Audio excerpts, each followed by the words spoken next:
Hello and welcome to another segment of Tips from the Cake Craftier. Today I'm going to show you how to make a non-skid surface, a little better than this, for your turntable. Now this particular turntable is by Wilton and it actually tilts, which allows you to do good string work on your on the sides of your cakes or any type of designs on the side of your cakes. So your personal preference and personal ideas.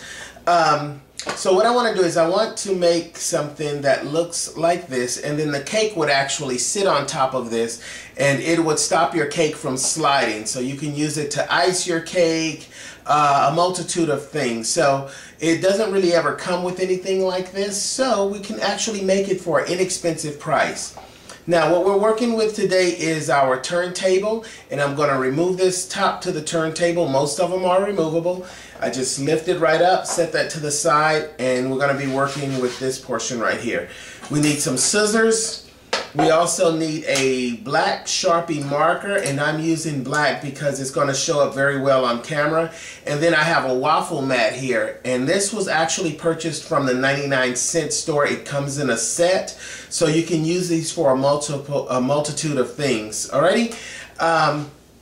Now this is quick, it's simple, and it's so easy to do, and you can make a lot of segue or make a lot of wave for yourself when you do this particular technique on top of your turntable. Alright, so what you do is you take your board and you're going to center it on your mat. So if you can see here really close, you want to have just a little bit of mat sticking out because we want to make sure that that comes close to what we need when we go to do our cut. Same thing on this side. There's a little bit of a mat sticking out. In fact, I'm going to push it over just a little bit to give me some more weight. Okay, so now it's even pretty much on both sides right here. Alright, you might not be able to see it on camera, but there's just a scotchy bit sticking out. Take your black marker and you're going to mark in just like so, and you're just going to trace around it.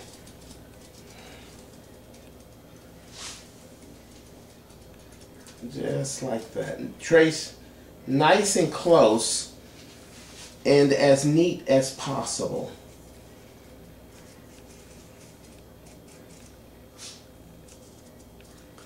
Alrighty, so that looks good. Cover your marker back up so there's no accidents. When you lift up, you're going to have that mark. Now, I'm actually going to cut. You need a good pair of scissors too. Make sure you're only using these scissors for what they're being used for. So if you're using them in food, only use them in food. These I use in the food, but I'm able to cut fabric and different items with. I do not use this for the actual food. Alrighty? I'm cutting on the line, like midway that line, closer to the inner side. The reason why is because I'm going to want this to fit pretty close to the size of my turntable. Reason being is because I do not want it to overgo the perimeter or the diameter of my turntable top, the top of my turntable. I want it to fit as snug or as even as possible. Also, when you're cutting, try to cut nice and neat, because I'm sure many of you actually do demos, whether you're an instructor or if you're an actual cake decorator or both, and you're doing it. You're doing your techniques in front of an audience, meaning in front of your client or in front of your students. You want your equipment to always be nice, clean, and neat, and having the correct equipment makes all the difference in the world in the way items are made and also the way that they taste. So good, fresh ingredients, good, clean equipment to work with. Those are many of the rules and basics for cake decorating. Okay, so I've cut a nice circle here.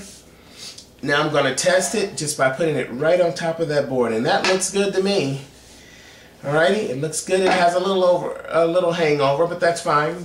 That's not bad at all. It's not actually going over the plastic here or the metal, whichever cake turntable you have. But then we'll take it, pop it right back on, and this is actually ready to go. Now these scraps right here, I would actually just cut those even.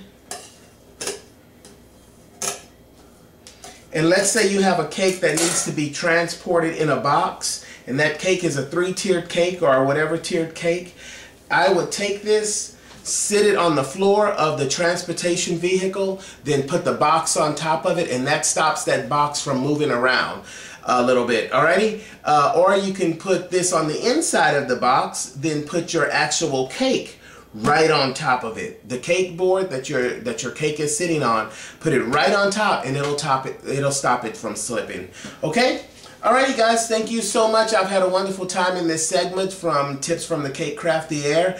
We are filming for EW Cake Designs. If you're interested in any items like this turntable here, this is one of Wilton's original tilt turntables. EW Cake Designs actually have these. I don't think they're on the website just yet, but you can always send them an email and request it. Alright, I hope to see you in the cake decorating world pretty soon, and we will be back with more tips. I'll see you in the next segments, guys. Thank you so much. This is Chef Eric, the Cake Craftier, with tips from the Cake Craftier. See you soon.